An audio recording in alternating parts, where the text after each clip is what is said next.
The best thing to do is to try to forget it. Make a conscious effort of trying to forget that information that you know is classified, because you don't want to divulge it, incidentally. I read your book, so I want you to know that I am knowledgeable, semi-knowledgeable about the situation. Did you buy my book? Yeah, absolutely. That's even better. Yeah, okay, my name is Robert Sullis, and this happened in 1967 while I was on missile duty with the Air Force in Montana, near Great Falls, Montana, Malmstrom Air Force Base. That's where I was stationed. Was a lieutenant there and left as a captain. I got promoted while I was there.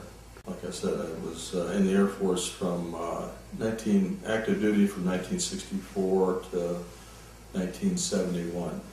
Now, I was, during this incident, I was down 60 feet underground in a capsule, launch control center, and we were obliged to stay down there, so we weren't able to leave, even though I got those phone calls talking about the UFOs upstairs. We couldn't leave the capsule, so for obvious reasons, it could have been a hoax, and terrorist hoax, and there could have been terrorists up there.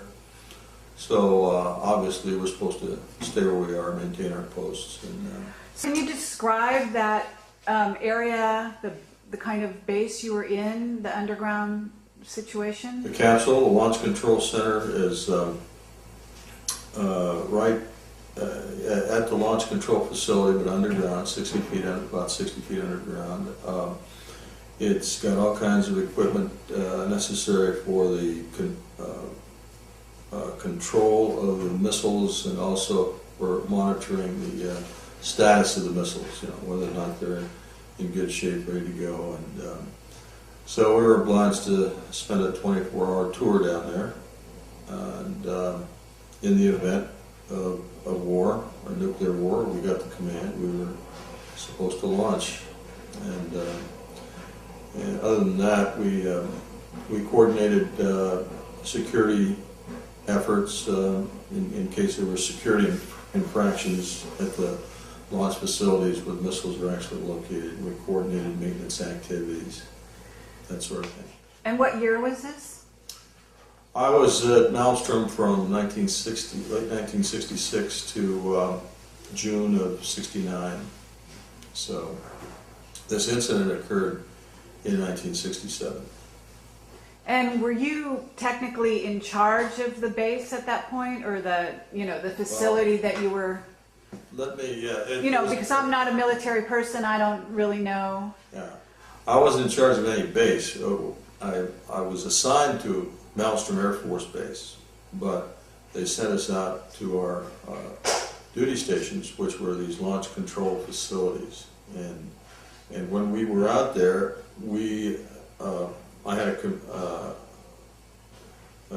during this incident, I had a commander in the capsule. So yes, the commander of the capsule was in charge of the launch control facility during our tour. But we had security guards upstairs who were in charge of the upstairs area, you might say, for security purposes. I was the one who was awake. My commander was taking a rest, because it was a 24-hour tour. We had a little cot down there. But it was early morning. I was probably reading a book of some kind, and I get a call from upstairs that the guards were observing strange lights flying around in the sky, and I pretty well discounted that. I didn't think much of it. What time is it when you say early morning? How early? It's hard to say because we don't have any windows down there, but it was still dark because they talked about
the missiles.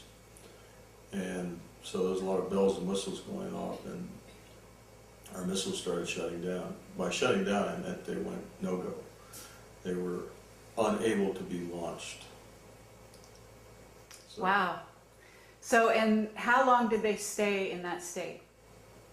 well, as far as I can recall, they were in that state until the maintenance people came out. Now, we got relieved later that morning, and I believe they were still out by the time we got relieved. Wow. And had that ever happened before in that particular Never. location? I was on missile duty for 3 years, Malmstrom Air Force Base. That never happened, other than that one day. A missile going down for mechanical reasons was a rare event. These were very reliable weapons, but So 10 of them going down all at once was unheard of. okay. Unheard of. So this. And was would you classify this as a threat to national security in that case? Well, like I said in the book, you know, we had, at the time I thought, well, all 20 went down the same day, the Echo Flights 10 and our 10. And even if 10 go down, for no apparent reason, which is what the military telex said, that went out to, from SAC headquarters to their, to other military personnel, that these missiles went down for no apparent reason.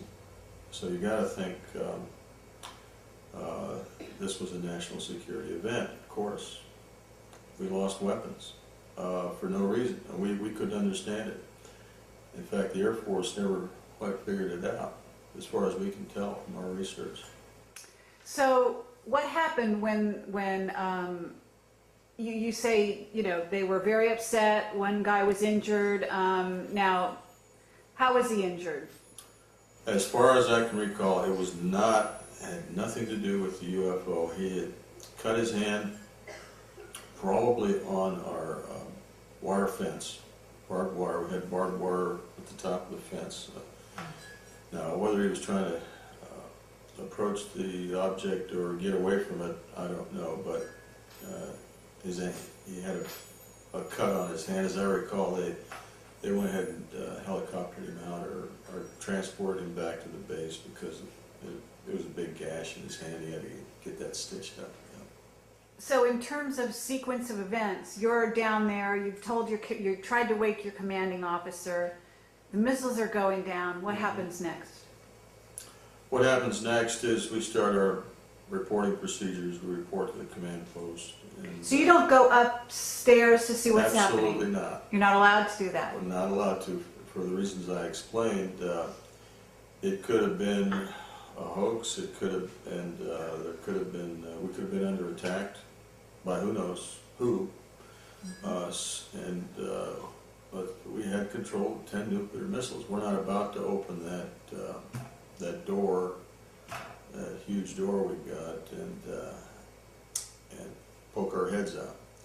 So we were obliged to stay down there, and we did. We didn't go up. So did you make a phone call to someone at that point, or? Yes, we called command post. My commander called command post and reported. And how far away is the command post? I'd say somewhere around 100 miles in that neighborhood. Yeah. How far? Yeah. Yeah, we were way out up towards Lewistown, Montana. And this, of course, the base was near Great Falls, Montana. But it's basically country all around there. Am I correct? I'm envisioning, you know, open acres of land. At that Am I time, wrong? a lot of open land, wheat fields mostly, rolling wheat fields. And how many guards were out there? 4 to 6, something like that. Did you guys ever talk about it between yourselves? Well, I certainly went up and talked to our primary flight security controller, the main guard up there. Right after we got relieved, I went upstairs, looked him in the eye, and made him swear up and down what he told me over the phone was true, about the UFOs. And he certainly was very serious. He was a professional, so I recall he was a staff sergeant, but he was a very professional soldier, military security guard, and he assured me that there was no joke involved. And even if they had done some sort of practical joke, they had no way to control the weapons that we had. If he had been joking, it would have been a hell of a coincidence. But I was assured that he was not, by looking him in the eye and questioning him for a short time. We didn't get a chance to have an extensive interview with him because we had to get back to the base. They wanted us to interview, debrief the wing commander, not the wing commander, but the squadron commander. So to back up a little bit, you're down underground. Your commanding officer is now awake. Mm-hmm. Is he aware there are UFOs up there, or is he been Well, told like that? I said, I was about to tell him about the UFOs. I wasn't able to really get into that about the UFO part of that until a little bit later, because just as I was trying to explain to him the phone calls, the missiles started going down, and then we had to jump in and go through our procedures. So you went through the procedures and nothing happened, I imagine. Am I wrong? Well, you couldn't get them to go again, right? I mean, Well, no, we were not able to restart the missiles from there. The missiles had to be restarted, and mainly because they had to be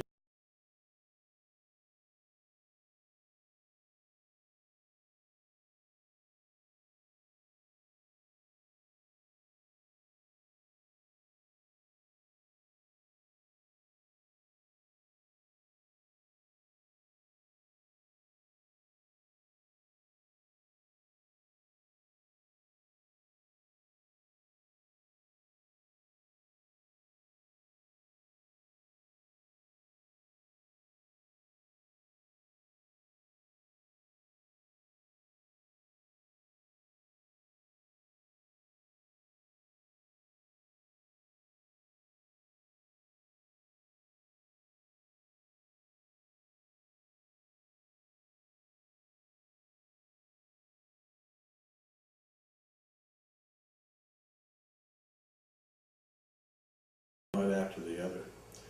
so you and your commander, when you say you went through procedures, part of that procedure was to call your base. Yeah, and the other part was, of course, to check for any security violation indications, which we did have. We had a couple of security violations at a couple of the sites, so I got back on the phone after we reported and talked to the guard again and asked him, of course, if the object was still up there, and he said no, it had gone. I did ask him about the guard at that time that got injured. And then I had him dispatch a couple of security guards out to one of the launch facilities. Actually, I think there were a couple where we did have indications of security infraction. In other words, we had ways of monitoring whether or not the launch facility had been penetrated. Meaning, okay, penetrated by the UFO, meaning the UFO went over, flew over the... Well, of course, we weren't concerned so much about UFOs, we were concerned about the penetration of security at the launch facilities. It could have been anything. And these were fairly common.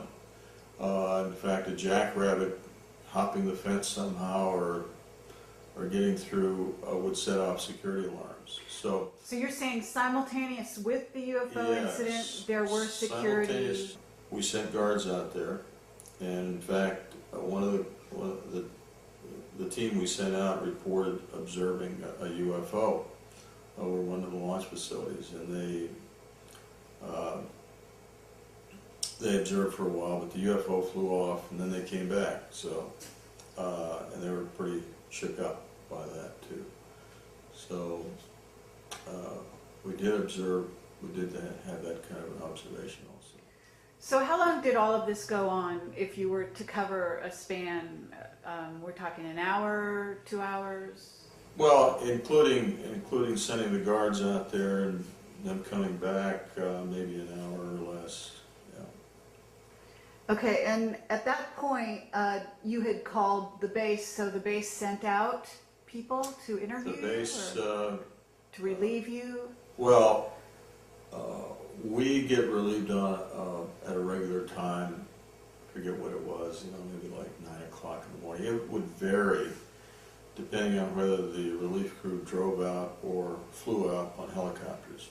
So were you relieved? It would depend on the weather, really. If they usually sent helicopters out, but it would depend on the weather. At this time, I recall specifically, it was a helicopter they sent out to relieve us. This would not have been the kind of an exercise the Air Force would have run, but he assured me it wasn't an exercise.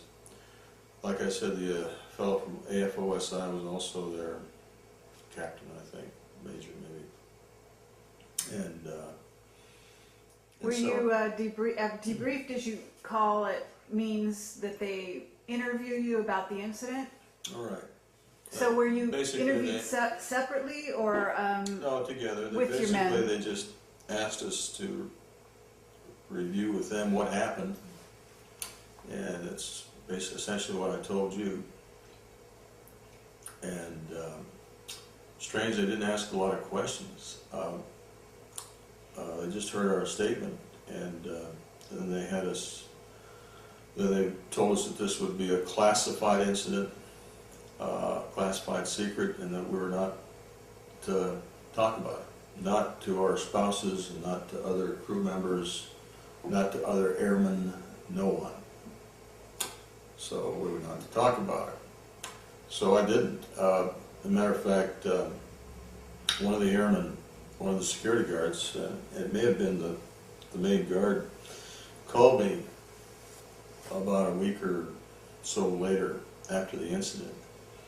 And he was having a hard time assimilating what had happened, accepting it. Like I said, the guards that we had sent out came back pretty well shook up, and they were upset at what they had seen. But he wanted to talk about it, and he just wanted to talk with me, and this was on the phone? he called me on the phone. He wanted to get together with me somewhere, in a bar, anywhere, really, to talk about it. And I told him, I said, we're obliged not to. We've been ordered not to talk about it, so I didn't, and I really wish I had. But Now that person, is he around? I don't recall his name.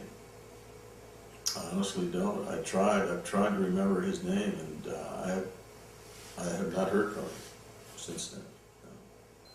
Okay, and when this incident occurred, first of all, was there one incident or more than one? Well, there was more than one. Two of them we have documented in our book, Fated Giant. One is the Echo Flight incident, which we have specific evidence of the date that occurred. That was the early morning of the 16th of March, 1967. Now, in my book, I state that I was an Oscar flight, and my missiles also shut down. And I state that the incident occurred on the same day. Now, today, I'm considering the possibility that it didn't occur on the same day, but it occurred about a week later. And the reason I say this is because there are other witnesses that have come forward since I wrote the book, which give strong indication that the Oscar flight shutdown occurred on the 24th or thereabouts of March, and not on the 16th. Meaning this was your memory that might have been faulty, or? Well, the reason I had stated in my book our two flights went down on the same day is because I did have a vivid memory of my commander, whose name is Fred Mywald, by the way, still with us, and he's living in Las Vegas right now. Turned to me while we were reporting the incident to the command post, and turned to me and said, the same thing happened at Echo Flight. The same thing that happened to us, with UFOs being sighted and missiles being shut down. However, and that was a vivid memory I had of that day. And however, he could have meant it happened previously and not that morning. Oh, right. So the Time reason I have no records of when the Oscar flight went down. Obviously I turned those records over to the military, the investigator. So they did investigate, they interviewed you and investigated both of these incidents, or just one? Absolutely, certainly, yeah. How many missiles were at Oscar, as you call it? Launch control facility controls 10 missiles. Oh, okay. Okay. So Echo is another launch control facility. I was stationed at Oscar Flight at the time of my incident. And again, memory is a big issue here, because one of the things, if you have access to classified information, and of course you don't want to release it if you're under obligation not to release any classified information, as I was, the best thing to do is to try to forget it. Make a conscious effort of trying to forget that information that you know is classified, because you don't want to divulge it, incidentally. So that's essentially what I did. I held this information as classified even after I left the Air Force. How many years? Well, before you wrote your book? The first time I spoke out about this, I started researching it, was in 1994. And I left the Air Force in 71. So, and in all that time I never spoke about this incident. But the reason I started speaking about it is because I read an excerpt from Timothy Good's book, Above Top Secret. And in that statement that I happened to just by accident see, Timothy Good mentioned the Echo Flight shutdowns. Now, how he got that information, well, I have a strong suspicion how he got that information. The Echo Flight incident was written up in the Christian Science Monitor very shortly after it occurred. So Back in the 60s. Back in the 60s. I think in either late 67 or early 68. It was written up actually in the Christian Science Monitor after they interviewed Ray Fowler. Now, Ray Fowler is another, happened to be working for, I believe it was Sylvania at the time, who had a contract with the Air Force to maintain the some of the electrical equipment or the communications equipment. I can't remember which, but So was Ray he out there at the time? No, Ray was back east. So he wasn't present during the incident? No, but he had contact with some of the Air Force personnel, obviously, because they had a military contract with them at Nelson Air Force Base.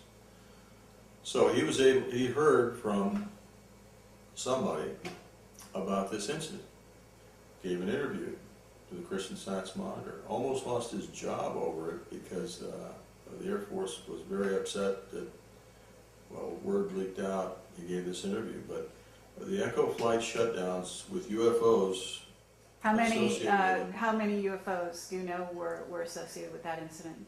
I have no way of knowing that. I know that there was more than one launch facility where UFOs were sighted.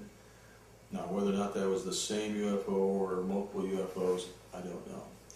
But and this guy Fowler wasn't under any kind of military secrecy, so he wasn't really breaking any laws. Basically, he was passing along a rumor, and no, he didn't. He had no way of knowing that this was classified. As a matter of fact, I'm not sure that the Air Force did classify the UFO aspect of it at the time for echo flight. They did with me. They told me not to talk about my incident. Did you ever get a more, I guess, descriptive explanation of the way the UFOs looked, aside from, you know, red lights in the sky? Like, how far away were they? Because these men seemed to be shook up. They must have been pretty close. During the first call, they said that they were lights, basically, and they weren't aircraft because of the maneuvers they were making. With regard to the UFO that hovered over the front gate, I did ask him, you know, approximately the size and the shape. And as I recall, he said it was very large, and by that, you know, maybe 30 feet long, something like that. And again, these are hazy memories, but I seem to recall he said about 30 feet long, and it was glowing red, and it was disc-shaped or oval-shaped. The distance from the front gate to the guardhouse, and I'm just guessing at this point, I'd say maybe between 50 and 100 feet, something like that. Yeah. So it wasn't that far away, but you know.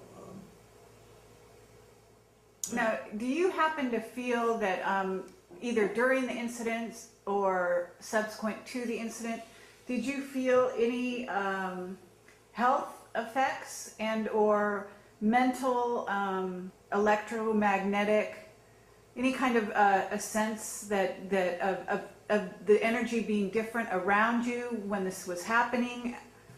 Did your mind feel like it was operating, you know, normally, or any mention of anything like that? I'll answer that in two ways. I personally did not feel any electromagnetic effects. Of course, we're, again, 60 feet underground in a concrete capsule, and so we probably wouldn't have felt something like that. Well, your missiles did, right?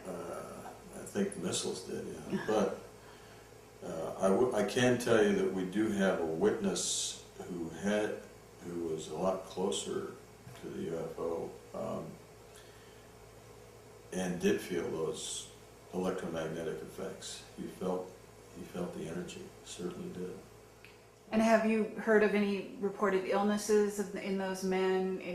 Anything you know, subsequent to this incident that they might have told you or reported at the time? Again, this is word of mouth, but we did have one of the guards who was observed a UFO, and I can't say whether he was at Oscar or Echo Flight. Kind of went berserk. He did some crazy things, and this was days later. So it was, and this was just word of mouth that we had heard. Okay, but the word of mouth that you did hear was that it was a result of his having Yes. seen a UFO? Yes, yeah. Mm-hmm. Yeah, it was a very frightening experience for anyone who has ever come close to these objects. Has felt quite shaken up by it. Were you shaken up by it at the time?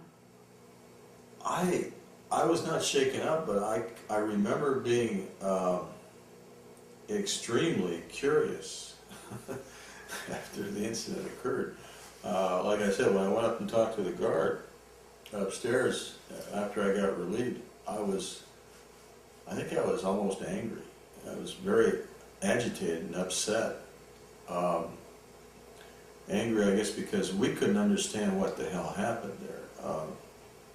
We got these calls, and the guard was very upset, and our missiles shut down, which we couldn't figure out what was going on, and so I had a lot of questions, and I was really upset. And when you were debriefed, did you attempt to question your superiors about the UFOs? As I said, I questioned my squadron commander, And again, I was still upset when I got back to the base because I wanted to know what the hell was going on. See, you have to understand, we were controlling very sensitive weapons. These are nuclear-tipped weapons, and they have to be very secure, as you can imagine. So did it alter your view of sort of the control that you have and or the military has over our national security from that point on as a result? It didn't alter my view about what the military, whether or not the military had control over our national security. Well, I guess that's a good point.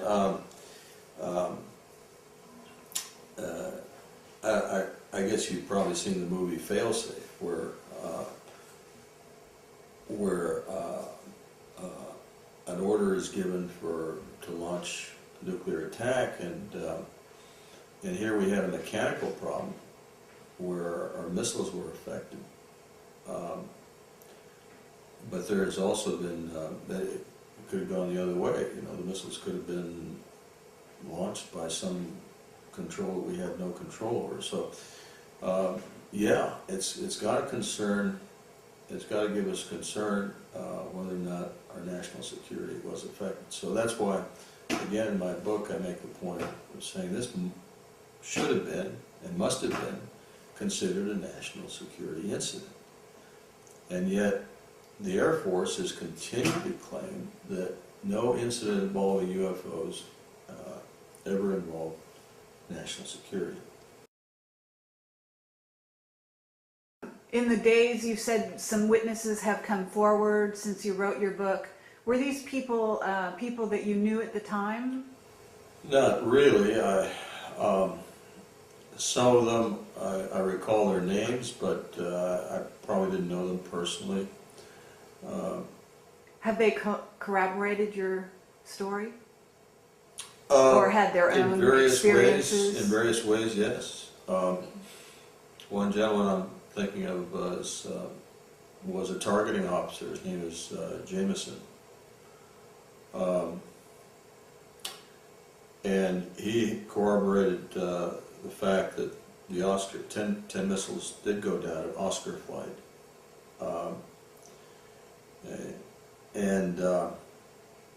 And he was sent out to retarget them. So there's a corroboration right there. But of course, my commander has corroborated my story.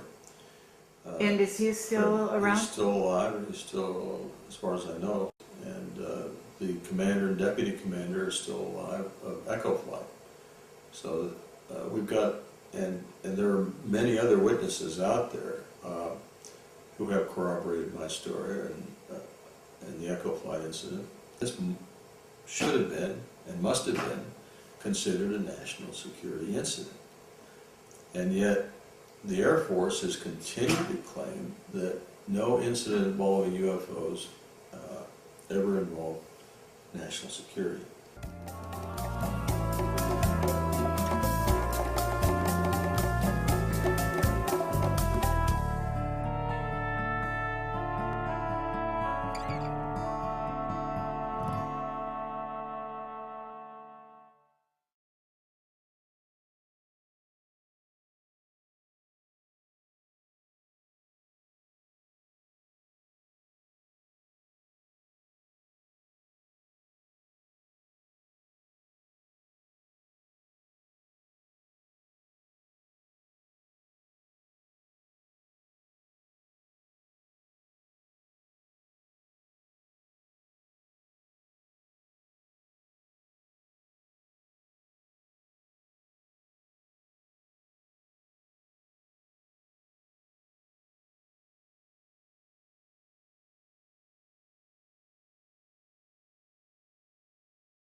when we were out there,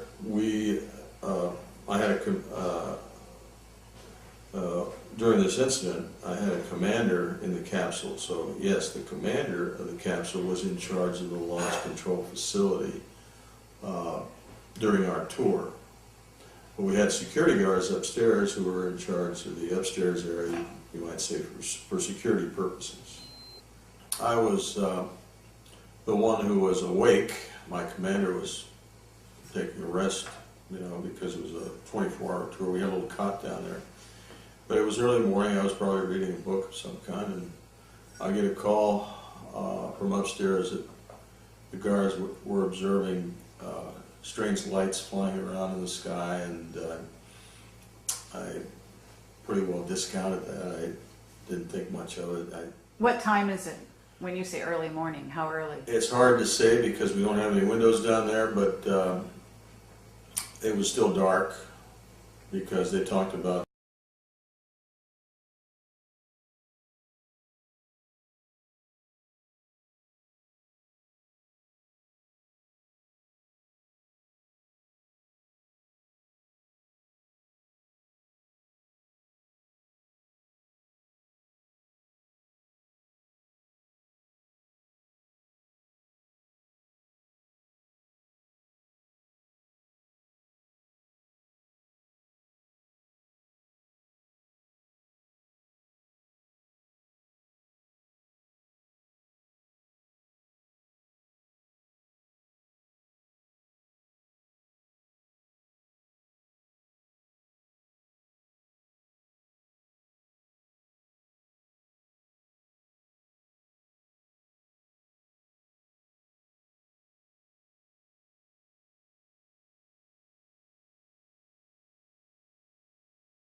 missiles, and also we're monitoring the status of the missiles, whether or not they're in good shape, ready to go. And so we were obliged to spend a 24-hour tour down there. And in the event of war, or nuclear war, we got the command. We were supposed to launch. And other than that, we coordinated security efforts in case there were security infractions at the launch facilities where the missiles are actually located. We coordinated maintenance activities, that sort of thing. And what year was this? I was at Maelstrom from late 1966 to June of '69. So this incident occurred in 1967. And were you technically in charge of the base at that point, or the facility that you were? Let me, because I'm not a military person, I don't really know. Yeah, I wasn't in charge of any base. I was assigned to Maelstrom Air Force Base, but they sent us out to our duty stations, which were these launch control facilities, and with the Air Force in Montana. Near Great Falls, Montana, Maelstrom Air Force Base. That's where I was stationed. Was the lieutenant there, and left as a captain. I got promoted while I was there. Like I said, I was in the Air Force from active duty from 1964 to 1971. Now, I was during this incident, I was down 60 feet underground in a capsule, launch control center, and we were obliged to stay down there, so we weren't able to leave, even though I got those phone calls talking about the UFOs upstairs. We couldn't leave the capsule, so for obvious reasons, it could have been a hoax, and terrorist hoax, and there could have been terrorists up there. So obviously we're supposed to stay where we are, maintain our posts. And Can you describe that area, the kind of base you were in, the underground situation? The capsule, the Launch Control Center, is right at the launch control facility, but underground, 60 feet under, about 60 feet underground. It's got all kinds of equipment necessary for the control of the missile.